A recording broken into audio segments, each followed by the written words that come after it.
আরে আল্লাহ, আদু আসছে, ওকে তো বসতে দেওয়া যাবে না। হাকরে কি দেখছি, দেখে না বই রাখিনি। আবার এইদিকে আসছে না, কাছে চলে আসলো তো। এই যাও যাও, এখানে বসে জায়গা নেই, যাও। শখ কত আমার পাশে বসতে আইছে, এসব প্রতিবন্ধী আসে স্কুলটা বন্ধ করে ফেললি। নিচে বস।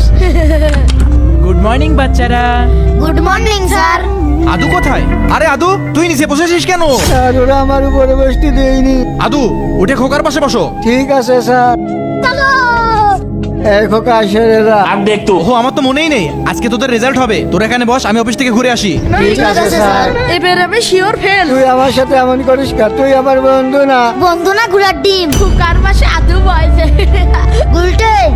কিন্তু তার আগে তোমরা যদি এই আল্লাহ ছবিকে যদি ভালোবেসে থাকো তাহলে ভিডিওতে লাইক করে দাও, চ্যানেলটি সাবস্ক্রাইব করে দাও। আর তারাই করবে না যারা শয়তানকে ভালোবাসে, আর কমেন্টে আই লাভ আল্লাহ লিখে যাও। সবার রেজাল্ট বলছি, মনোযোগ দিয়ে শোনো। খোকা, তুই ফেল করেছিস। উল্টে, তুই 33 পেয়ে পাশ করেছিস। আর এই ক্লাসের মধ্যে সব থেকে ভালো রেজাল্ট করেছে হলো আদু। আদু 100-র মধ্যে 90 নাম্বার পেয়েছে।